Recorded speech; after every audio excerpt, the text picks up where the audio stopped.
નમસ્કાર મિત્રો, હું રાજેશ ભાસ્કર આપ સૌનું યુટ્યુબમાં આપણી આ ચેનલ પર સ્વાગત કરું છું. મિત્રો, આજે આપણે તારીખ 16 ઓગસ્ટ 2025ના કેટલાક મોસ્ટ ઇમ્પોર્ટન્ટ કરંટ અફેર અને અગાઉની પરીક્ષામાં પૂછાયેલા કેટલાક ઇમ્પોર્ટન્ટ પ્રશ્નો વિશે ડિટેલમાં ચર્ચા કરીશું, જે આપને આવનારી પરીક્ષા માટે ખૂબ જ ઉપયોગી સાબિત થશે. તો મિત્રો, આપ આ ચર્ચા સાથે જોડાઈ રહેજો અને વિડીયોને પહેલેથી લઈને છેલ્લે સુધી પૂરેપૂરો જોવાનો આગ્રહ રાખજો. તો ચલો મિત્રો, શરૂ કરીએ. શરૂઆત કરતા પહેલા જણાવી દઉં કે જો તમારે આપણી આ યુટ્યુબ ચેનલને હજુ પણ સબસ્ક્રાઇબ કરવાની બાકી હોય તો સબસ્ક્રાઇબ કરી લેજો. ફક્ત એક જ વખત સબસ્ક્રાઇબ કરવાની છે, એ પણ નોટિફિકેશન બેલ આઇકોનને પ્રેસ કરીને. અને જો તમને આપણો વિડીયો પસંદ આવે ને તો જ વિડીયોને લાઇક કરજો. પરંતુ તમારા જેટલા પણ મિત્રો જેઓ કોમ્પિટિટિવ એક્ઝામની તૈયારી કરી રહ્યા છે એ બધા મિત્રો જોડે આ વિડીયોની લિંકને અત્યારે જ શેર કરી દો, તમે જે તે સોશિયલ મીડિયા એપ્લિકેશન વાપરતા હો એમાં. ચલો તો શરૂઆત કરીએ.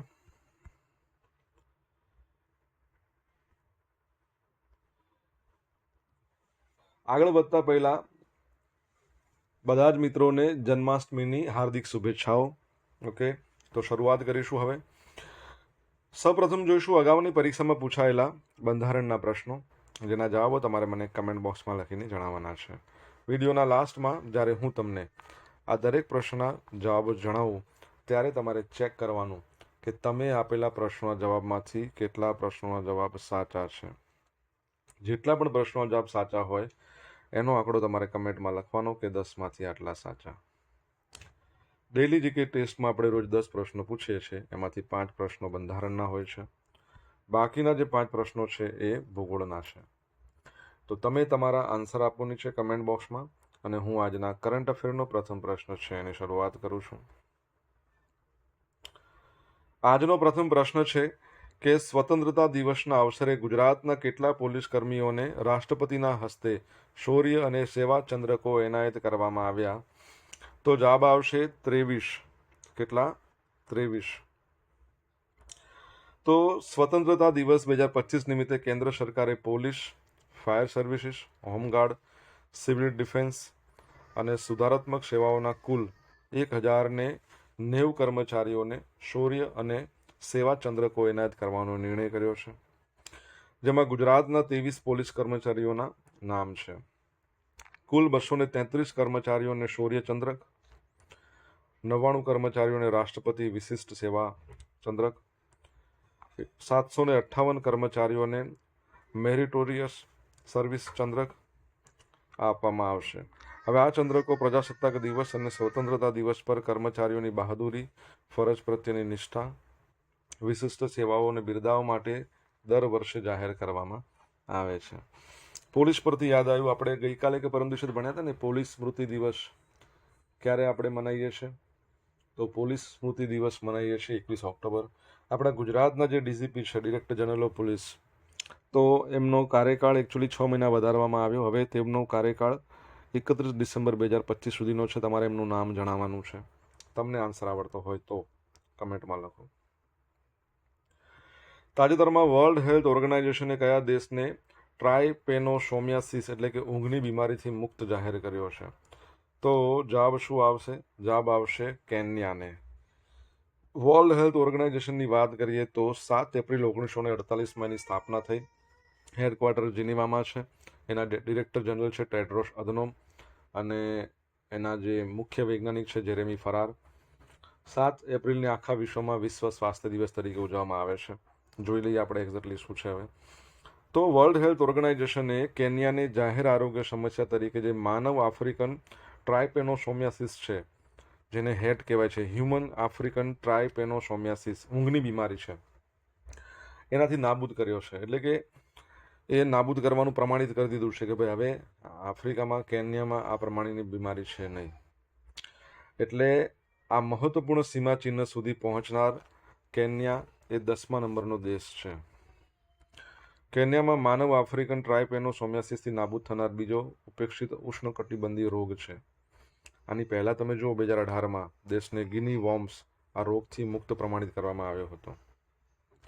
ટ્રાયપેનોસોમિયાસિસની વાત કરીએ, એના કારણો, ફેલાવો, જોખમ વિસ્તારો. તો રક્ત પરોપજીવી ટ્રાયપેનોસોમા બ્રુસીને કારણે થતો વેક્ટરજન્ય રોગ છે, ચેપી રોગ. તેને સેત્સે માખીઓના કરડવાથી મનુષ્યમાં ફેલાય છે, જેમણે ચેપગ્રસ્ત મનુષ્યો અથવા તો પ્રાણીઓમાંથી પરોપજીવી મેળવ્યું છે. ખેતી, માછીમારી, પશુપાલન અથવા શિકાર પર નિર્ભર ગ્રામીણ વસ્તી ચેપનું સૌથી વધુ જોખમ ધરાવતા હોય છે. હવે એચએટી ફક્ત આફ્રિકા ખંડમાં જ જોવા મળે છે. આ રોગ બે સ્વરૂપોમાં જોવા મળે છે, ગેમ્બિયન્સ અને રોડેશિયન્સ. પૂર્વી અને દક્ષિણ આફ્રિકામાં જોવા મળતું રોડેશિયન સ્વરૂપ છે તે કેન્યામાં એકમાત્ર છે. તે ટ્રાયપેનોસોમા બ્રુસી રોડિયન્સને કારણે થાય છે અને ઝડપથી ફેલાય છે. મગજ સહિત ઘણા અવયવો પર હુમલો કરે છે અને સારવાર કરવામાં ના આવે ને તો થોડા જ અઠવાડિયામાં જીવલેણ બની શકે છે. આ સીમા ચિહ્ન સુધી પહોંચનારા અન્ય દેશોમાં બેનિન, ચાડ, કોટ ડી આઇવરી, ઇક્વેટોરિયલ ગિની, ઘાના, ગિની, રવાન્ડા, ટોગો, યુગાન્ડા, આ બધા દેશો છે. કેન્યાની વાત કરીએ તો કેન્યાનું કેપિટલ નૈરોબી છે. એની કરન્સી કેન્યન સિલિંગ છે. તમારે જણાવવાનું છે એના પ્રેસિડેન્ટનું નામ શું છે. જો આન્સર આવડતો હોય તો કમેન્ટ બોક્સમાં લખીને જણાવો. રુદ્રાસ્ત્ર સમગ્ર એશિયાની સૌથી લાંબી માલગાડી. તો ભારતીય રેલવે 7 એન્જિન 354 વેગન ધરાવતી 4.5 કિલોમીટરની લાંબી રુદ્રાસ્ત્ર નામની માલગાડીનું સફળ સંચાલન કરી ઇતિહાસ રચ્યો છે. આ માલગાડીએ કલાકે સરેરાશ 40 કિલોમીટરની ઝડપે અંતર કાપ્યું હતું. 4.5 કિલોમીટર લંબાઈ ધરાવતી આ માલગાડીને પંડિત દીનદયાળ ઉપાધ્યાય પીડીડીયુ ડિવિઝન એટલે મોગલસરાય જંકશનથી ધનબાદ ડિવિઝનના ફુલબસિયા લોડિંગ સ્ટેશન સુધી દોડાવવામાં આવી હતી. રેલવેની વાત કરી છે. હાલમાં આપણા રેલવે મંત્રી છે શ્રી અશ્વિની વૈષ્ણવ, જેઓ આપણા માહિતી પ્રસારણ મંત્રી પણ છે અને જેઓ આપણા મૈટી મંત્રી પણ છે. મૈટી એટલે કે ministry of electronics and information technology. આપણા રેલવે બોર્ડના હાલના અધ્યક્ષ કોણ છે અને સીઈઓ તમારે કહેવાનું છે. આન્સર આવડતો હોય તો કમેન્ટ બોક્સમાં લખીને જણાવવાનું છે. મિત્રો, વિડીયો પસંદ આવ્યો હોય તો વિડીયોને એક લાઇક કરી દો. તમારા મિત્રો જોડે વિડીયોની લિંકને શેર કરી દો. આપણી બંને યુટ્યુબ ચેનલ રાજેશ ભાસ્કર 2ને સબસ્ક્રાઇબ કરો, નોટિફિકેશન બેલ આઇકોનને પ્રેસ કરીને.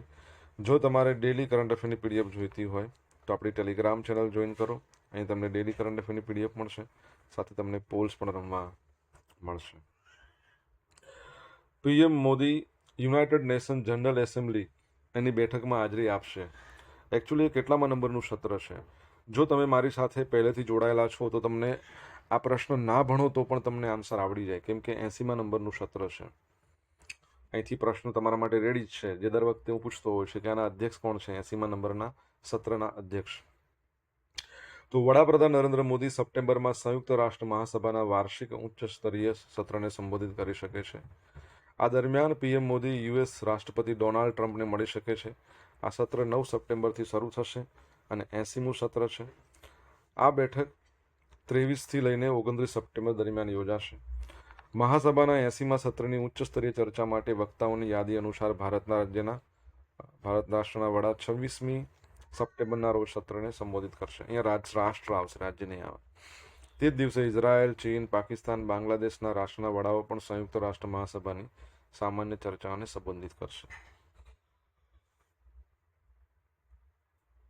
આગળ વધીએ. તાજેતરમાં લોકસભામાં રાષ્ટ્રીય રમતગમત વિધેયક અને રાષ્ટ્રીય ડોપિંગ વિરોધી સુધારણા વિધેયક કોના દ્વારા રજૂ કરવામાં આવ્યા છે? તો જવાબ આવશે આપણા જે રમતગમત મંત્રી છે, યુવા બાબતોના મંત્રી છે, જે શ્રમ અને રોજગાર મંત્રી છે, ડૉક્ટર મનસુખ માંડવિયા. તો લોકસભામાં રાષ્ટ્રીય રમતગમત વિધેયક, રાષ્ટ્રીય ડોપિંગ વિરોધી સુધારા વિધેયક બંને પસાર કરાવી દીધા છે. નેશનલ સ્પોર્ટ્સ બિલના દાયરામાં હવે બીસીસીઆઈ પણ આવી ગયું છે, board of control for cricket in India. યુવા કાર્ય અને રમતગમત મંત્રી મનસુખ માંડવિયા એમણે 11 ઓગસ્ટે આ બંને બિલો લોકસભામાં રજૂ કર્યા હતા. હવે રાષ્ટ્રીય રમતગમત વિધેયકની વાત કરીએ. તેનો ઉદ્દેશ શું છે? તો દેશમાં તમામ રમતોના સંચાલનને નિયંત્રિત કરવાનો, કંટ્રોલ લેવાનો. એનાથી દેશમાં રમતગમતમાં વધુ પારદર્શિકતા અને જવાબદારી આવે.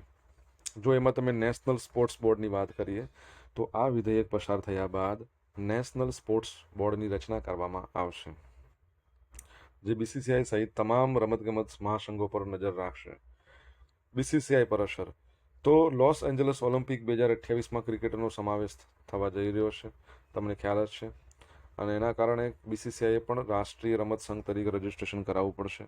બીસીસીઆઈ ઓકે, લોસ એન્જલસ 2028માં જે ક્રિકેટનો સમાવેશ થયો છે ને એમાં 6 ટીમો છે, પુરુષોની 6 ટીમો, મહિલાની 6 ટીમો, અને આ બધી ક્રિકેટ T20 ફોર્મેટમાં રમાશે. નવા ટ્રિબ્યુનલનું ગઠન. આ બિલ હેઠળ નેશનલ સ્પોર્ટ્સ ટ્રિબ્યુનલની રચના કરવામાં આવી છે, જેને સિવિલ કોર્ટ જેવી સત્તાઓ હશે. આ ટ્રિબ્યુનલની પસંદગી પ્રક્રિયા, ચૂંટણી સંબંધિત વિવાદો બધાનું નિવારણ લાવશે. તેના નિર્ણયોની વિરુદ્ધ માત્ર સુપ્રીમ કોર્ટમાં જ અપીલ થઈ શકશે. બરાબર છે. તો બીસીસીઆઈ વિશે આપણે બહુ બધું ભણ્યા છે, ઘણા સમયથી ભણતા આવ્યા છે. આજે તમારા માટે સમય છે, તમે સમય કાઢો. બીસીસીઆઈનું ફૂલ ફોર્મ કીધું છે મેં, એની સ્થાપના ક્યારે થઈ, હાલમાં અધ્યક્ષ કોણ છે, એના સચિવ કોણ છે, એનું હેડક્વાર્ટર ક્યાં છે, આખું લખો. હું જોઉં છું, હું ચેક કરીશ કમેન્ટ કેટલા મિત્રો લખે છે, ખરેખર જેઓ મારી પાસે ભણ્યા છે, બરાબર છે, આપણી સાથે સંકળાયેલા છે, અને જે લોકો ખરેખર સિરિયસ છે ભણવામાં, જોઈશું. ઉંમરમાં છૂટછાટ. આ બિલ વહીવટકર્તાઓ માટેની ઉંમર મર્યાદામાં રાહત આપે છે. આંતરરાષ્ટ્રીય સંસ્થાની મંજૂરી મળવા પર 70 થી 75 વર્ષની ઉંમરના વ્યક્તિઓ પણ રમતગમત સંઘોની ચૂંટણી લડી શકશે, મંજૂરી મળ્યા બાદ હો. પછી આરટીઆઈમાંથી બીસીસીઆઈને મુક્તિ. જો આરટીઆઈ એક્ટ આવ્યો તો 2005માં, રાઇટ ટુ ઇન્ફોર્મેશન. હવે આમાં એવું હતું કે બિલનું જે પ્રારંભિક મુસદ્દો હતો ને એમાં બીસીસીઆઈને આરટીઆઈના દાયરામાં લાવ્યા હતા, પણ પછી એવું કહ્યું કે ભાઈ બીસીસીઆઈ તો કેન્દ્ર સરકારના ફંડ પર નિર્ભર જ નથી, એટલા ક્લોઝ હટાવવામાં આવ્યો. હવે ડોપિંગ વિરોધી સુધારણા વિધેયકની વાત કરીએ તો વાડાની જે ભલામણો, વર્લ્ડ એન્ટી ડોપિંગ એજન્સીઓ, મને કહો હેડક્વાર્ટર ક્યાં છે, કેટલાને ખ્યાલ છે? વર્લ્ડ એન્ટી ડોપિંગ એજન્સીના વાંધાઓને દૂર કરીને સંશોધિત સ્વરૂપમાં રજૂ કરવામાં આવ્યું હતું. 2022માં બિલ પસાર થયું, પરંતુ વાડાના વાંધાઓને કારણે તે લાગુ થઈ શક્યું નહોતું. નવા સુધારા. અગાઉ બિલમાં એક બોર્ડની રચના કરવાની વાત હતી, જેને નાડા એટલે કે નેશનલ એન્ટી ડોપિંગ એજન્સી પર દેખરેખ રાખવાનો અધિકાર હતો. વાડાએ આને સરકારી હસ્તક્ષેપ જણાવ્યો, બરાબર છે, એટલે એ હટાવ્યું. હવે સુધારા બિલમાં આ બોર્ડને જાળવી રાખવામાં આવ્યું છે, પરંતુ નાડા પર હવે દેખરેખ રાખવાનો કે નિર્દેશ આપવાનો અધિકાર નથી. સુધારેલા બિલમાં સ્પષ્ટ કરવામાં આવ્યું છે કે નાડા સંપૂર્ણ રીતે સ્વતંત્ર રીતે કામ કરી શકશે, બરાબર છે. રમતગમતની વાત આવી છે, તમને ખબર છે ને, રાષ્ટ્રીય ખેલ દિવસ આવશે થોડા દિવસોમાં, 29 ઓગસ્ટ, મેજર ધ્યાનચંદનો જન્મ દિવસ. ભારતે 100 ગીગાવોટ સોલર ફોટોવોલ્ટેઇક મોડ્યુલ ઉત્પાદન ક્ષમતાનું સીમાચિહ્ન હાંસલ કરી દીધું છે ભાઈ, બરાબર છે. તો ભારતે મંજૂર કરેલ મોડલ્સ અને ઉત્પાદકોની યાદી હેઠળ સૂચિબદ્ધ 100 ગીગાવોટ સોલર પીવી મોડ્યુલ ઉત્પાદન ક્ષમતાનો સીમાચિહ્ન હાંસલ કર્યું છે. 2014ની વાત કરીએ ને તો ફક્ત 2.3 ગીગાવોટ હતી, બરાબર છે. તો 100 gigawatt solar PV module manufacturing capacity. આ સિદ્ધિ આત્મનિર્ભર ભારત તરફના ભારતના માર્ગ અને 2023 સુધીમાં 500 ગીગાવોટ બિન અશ્મિભૂત ક્ષમતાના લક્ષ્યને મજબૂત બનાવે છે. તમને ખ્યાલ છે ને, ભારતનો રિન્યુએબલ એનર્જીનો 500 ગીગાવોટ રિન્યુએબલ એનર્જી કરવાનો લક્ષ્યાંક કયા વર્ષનો છે, તમારે જણાવવાનું છે કમેન્ટમાં લખીને. સોશિયલ મીડિયાના માધ્યમથી મારી જોડે તમે કનેક્ટ રહી શકો છો. મારું ઇન્સ્ટા આઈડી છે rajesh.i.bhaskar, ફેસબુક આઈડી છે RI ભાસ્કર, અને આપણી જે ટેલિગ્રામ ચેનલ છે એ છે રાજેશ ભાસ્કર, જ્યાં તમને ડેઇલી કરંટ અફેરની PDF મળશે અને તમને રોજ પોલ્સ પણ રમવા મળશે. અને જો ભણવાની મજા આવી હોય તો મિત્રો એક લાઇક કરો. લાઇક જેને પણ બાકી હોય ને લાઇક કરી દો. જો તમને ખરેખર ભણવાની મજા આવે છે તો લાઇક કરો ને, શા માટે નથી કરતા? એક જ વાર લાઇક કરવાની છે. તમારા મિત્રો જોડે આ વિડીયોની લિંકને શેર કરી દો, અને ચેનલ આપણી જો સબસ્ક્રાઇબ નથી કરી તો એક વખત સબસ્ક્રાઇબ કરો, નોટિફિકેશન બેલ આઇકોનને પ્રેસ કરીને. BEML કોના પાસેથી પહેલો આંતરરાષ્ટ્રીય રેલ મેટ્રો કોન્ટ્રાક્ટ જીત્યો છે? મલેશિયા. ભારત અર્થ મૂવર્સ લિમિટેડ. તો સંરક્ષણ મંત્રાલય હેઠળની રાષ્ટ્ર માલિકીની એન્જિનિયરિંગ અને ઉત્પાદન કંપની છે BEML લિમિટેડ. રેલ અને મેટ્રો ક્ષેત્રમાં તેનો પ્રથમ વિદેશી કરાર જીત્યો છે. $1 મિલિયન મૂલ્યનો આ પ્રોજેક્ટ છે, જે મલેશિયાથી આવે છે. તમને ખ્યાલ હશે કે તમિલનાડુના જે CM છે ને, એમણે એવું કહ્યું છે કે સ્ટાલિને જે કોઈ હડપ્પિયન સંસ્કૃતિની લિપિ ઓળખી બતાવશે એને $1 મિલિયન આપશે, $, એટલે સમજો 8.5 કરોડ રૂપિયા. હવે આમાં દેશમાં માસ રેપિડ ટ્રાન્સપોર્ટ સિસ્ટમના રેટ્રોફિટ અને રીકન્ડિશનિંગનો સમાવેશ થાય છે. BEML એ શેડ્યુલ એ મલ્ટી ટેકનોલોજી કંપની છે. ભારતના સંરક્ષણ, રેલ, વીજળી, ખાણકામ, બાંધકામ ક્ષેત્રને સેવા આપે છે. તે 3 પ્રાથમિક ક્ષેત્રો પર કાર્ય કરે છે: સંરક્ષણ અને એરોસ્પેસ, ખાણકામ અને બાંધકામ, રેલ અને મેટ્રો. કંપની પાસે જો એનું હેડક્વાર્ટર બેંગલુરુ છે. બેંગલુરુ, કોલાર ગોલ્ડફિલ્ડ, મૈસૂર, પલક્કડ એમાં અત્યાધુનિક ઉત્પાદન સુવિધાઓ છે, જે મજબૂત R&D ઇન્ફ્રાસ્ટ્રક્ચર, દેશવ્યાપી વેચાણ અને સેવા નેટવર્ક દ્વારા સમર્થિત છે. કોલાર પરથી તમને ખબર હોય, રિસન્ટલી આપણે એક ભારતની અંદર એક નવો બ્લડનો બ્લડ ગ્રુપ શોધાયું છે, ક્રીબ નામનું. એક મહિલામાં જોવા મળ્યું હતું. આખા વિશ્વમાં ફક્ત એક જ કેસ છે, ક્રીબ. બરાબર છે. CR એટલે ક્રોમર, I એટલે કે ઇન્ડિયા, B એટલે બેંગલુરુ. યાદ રાખજો. તમારા માટે પ્રશ્ન, BEMLની જો વાત આપણે કરીએ, 1964માં સ્થાપના, બેંગલુરુમાં હેડક્વાર્ટર, એના CMD ચેરમેન અને મેનેજિંગ ડિરેક્ટર કોણ છે તમારે જણાવવાના છે. પંજાબ સરહદ પાર ડ્રગ્સની દાણચોરીને અટકાવવા એટલે કે રોકવા માટે બાજ નખ એન્ટી ડ્રોન સિસ્ટમ શરૂ કરવામાં આવી છે. પંજાબે શરૂ કરી છે. તો સરહદ પારથી ડ્રગ્સની સપ્લાયને રોકવા માટે પંજાબે સરહદી જિલ્લા તરણતારણથી બાજ અખ નામની એક નવી એન્ટી ડ્રોન સિસ્ટમ શરૂ કરી છે. સરહદ પારથી ડ્રોન દ્વારા ડ્રગ્સની દાણચોરી અટકાવવા માટે આવા 3 ADS શરૂ કરવામાં આવે છે. ટૂંક સમયમાં વધુ 6 શરૂ કરવામાં આવશે. આ સિસ્ટમ સરહદની બીજી બાજુએથી રાજ્યમાં પ્રવેશવાનો પ્રયાસ કરતા ડ્રોનને તાત્કાલિક નિષ્ક્રિય કરશે. આ સિસ્ટમ પઠાણકોટથી ફાઝિલકા સુધીની સરહદ પરની સંરક્ષણની બીજી લાઇન તરીકે તૈનાત કરવામાં આવશે. અને એમણે કહ્યું છે કે ભાઈ આ સિસ્ટમ બોર્ડર સિક્યુરિટી ફોર્સ સાથે સંકલનમાં કાર્ય કરશે. તમને પેલું યાદ આવે છે ભાર્ગવાસ્ત્ર, ખબર છે? એ પણ એન્ટી ડ્રોન કાઉન્ટર સિસ્ટમ હતી, 10 કિલોમીટરની રેન્જ. આપણા રશિયાથી મંગાવ્યું હતું એ અલગ પાછું, S-400 સુદર્શન ચક્ર. BSF બોર્ડર સિક્યુરિટી ફોર્સના હાલના ડિરેક્ટર જનરલ તમારે કહેવાના છે કમેન્ટ બોક્સમાં લખીને. હવે મિત્રો જોઈશું અગાઉની પરીક્ષામાં પૂછાયેલા બંધારણના પ્રશ્નો. પહેલો પ્રશ્ન, સુપ્રીમ કોર્ટના જજની નિવૃત્તિ વય મર્યાદા કેટલી હોય છે? 65 વર્ષ. સ્વતંત્ર ભારતના રાષ્ટ્રધ્વજની ડિઝાઇન કોણે કરી હતી? પિંગલી વેંકૈયા. ભારતની રાજ્યસભાની મહત્તમ સભ્ય સંખ્યા જણાવો. 250. પાડોશી દેશના આક્રમણ સામે લડાઈ ચાલુ રાખવાનો આદેશ કોણ આપે? રાષ્ટ્રપતિ. સીધી ચૂંટણી લડ્યા સિવાય સંસદના કયા ગૃહના સભ્ય બની શકાય? રાજ્યસભા. કેવી રીતે? તો રાષ્ટ્રપતિ નિમણૂક કરે ને 12 સભ્યોની. રિસન્ટલી 4 સભ્યોની નિમણૂક થઈ હતી, બરાબર છે? તમને ખ્યાલ છે? તમને શોર્ટ ટ્રેક કહું, મીનાક્ષીને હર્ષ છે કે તે સદા ઉજ્જવલ રહેશે? તમારે ફૂલ કહેવાનું છે કયા કયા નામો છે. અગાઉની પરીક્ષામાં પૂછાયેલા ભૂગોળના પ્રશ્નો. પહેલો પ્રશ્ન, ચંદ્ર પર કયા અવકાશ યાત્રીએ તેના પરિવારની છબી મૂકી છે? Charles Duke. ભારતમાં બનેલ પ્રથમ મિસાઇલ નૌકાનું નામ શું છે? વિભૂતિ. 1975માં ભારતમાં પ્રથમ ઉપગ્રહ પ્રક્ષેપણ કરાયોનું નામ શું હતું? આર્યભટ્ટ. ભારત નિર્મિત વિશ્વ સ્તરનું હલકું લડાયક વિમાન નીચેના પૈકી કયું છે? તેજસ. કયા વૈજ્ઞાનિકે ભારતની અવકાશ યુગમાં પ્રવેશ કરાવ્યો હતો? તો doctor Vikram Sarabhai.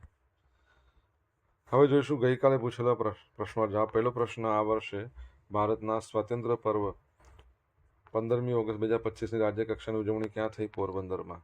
Y the constitution matters પુસ્તક કોના દ્વારા લખવામાં આવ્યું છે? Justice DY Chandrachud. 50મા નંબરના CGI હતા ભારતના. આજે પૂછેલા પ્રશ્નોના જવાબ જોઈ લઈએ. પહેલો પ્રશ્ન એવો પૂછ્યો હતો કે આપણા DGPનું નામ શું છે? તો વિકાસ સહાય, જેમનો કાર્યકાળ વધારવામાં આવ્યો છે. સેકન્ડ પ્રશ્ન, કેન્યા છે એના પ્રેસિડેન્ટનું નામ શું છે? તો વિલિયમ રૂટો. ત્રીજો પ્રશ્ન, રેલવે બોર્ડના અધ્યક્ષનું નામ? સતીશ કુમાર. ચોથો પ્રશ્ન, યુનાઇટેડ નેશન જનરલ્સ 80મા નંબરનું સત્ર અધ્યક્ષ એનાલિના બારબોક, જર્મનીથી છે. 5મા નંબરનો પ્રશ્ન હતો, વાડાનું હેડક્વાર્ટર ક્યાં છે? World Anti Doping Agency, Montreal. શું આવશે? મોન્ટ્રીલી, કેનેડા. 6ઠ્ઠા નંબરનો પ્રશ્ન શું હતો? 500 ગીગાવોટ આપણે રિન્યુએબલ એનર્જી પ્રાપ્ત કરવાની છે, એનો લક્ષ્યાંક 2030 સુધીનો છે. 7મા નંબરનો પ્રશ્ન છે, BEMLના CMDનું નામ છે શાંતનુ રોય. અને 8મા નંબરનો પ્રશ્ન છે, BSFના ડિરેક્ટર જનરલ દલજીતસિંહ ચૌધરી. હવે મિત્રો જોઈશું ગઈકાલના કરંટ અફેરમાંથી પૂછેલા કેટલાક ઇમ્પોર્ટન્ટ પ્રશ્નો જેના જવાબો તમારે કમેન્ટમાં લખવાના. પહેલો પ્રશ્ન, તાજેતરમાં મુખ્યમંત્રી ભૂપેન્દ્ર પટેલે અર્બન ફોરેસ્ટ પાર્કમાં કોની પ્રતિમાનું અનાવરણ કર્યું છે? સેકન્ડ પ્રશ્ન, ભારતીય ખેલાડી નમ્રતા બત્રાએ સિલ્વર મેડલ જીતી ઇતિહાસ રચ્યો તે કઈ રમતમાંથી સંકળાય છે? જવાબ આવડે ને તો કમેન્ટ બોક્સમાં લખીને જણાવજો. આ હતા આજના દિવસના કેટલાક મોસ્ટ ઇમ્પોર્ટન્ટ કરંટ અફેર સાથે આપણે જોયું અગાઉની પરીક્ષામાં પૂછાયેલા કેટલાક ઇમ્પોર્ટન્ટ પ્રશ્નો એના જવાબોની સાથે. આશા રાખું બધાને ભણવાની મજા આવી છે. મજા આવી તો વિડીયોને લાઇક કરો, તમારા મિત્રો જોડે વિડીયોની લિંકને શેર કરો. આપણી બંને યુટ્યુબ ચેનલ રાજેશ ભાસ્કર 2ને સબસ્ક્રાઇબ કરો, નોટિફિકેશન બેલ આઇકોનને પ્રેસ કરીને. તો મિત્રો thank you so much for watching this video. Have a nice day. Jai Hind, જય ભારત, જય જય ગરવી ગુજરાત.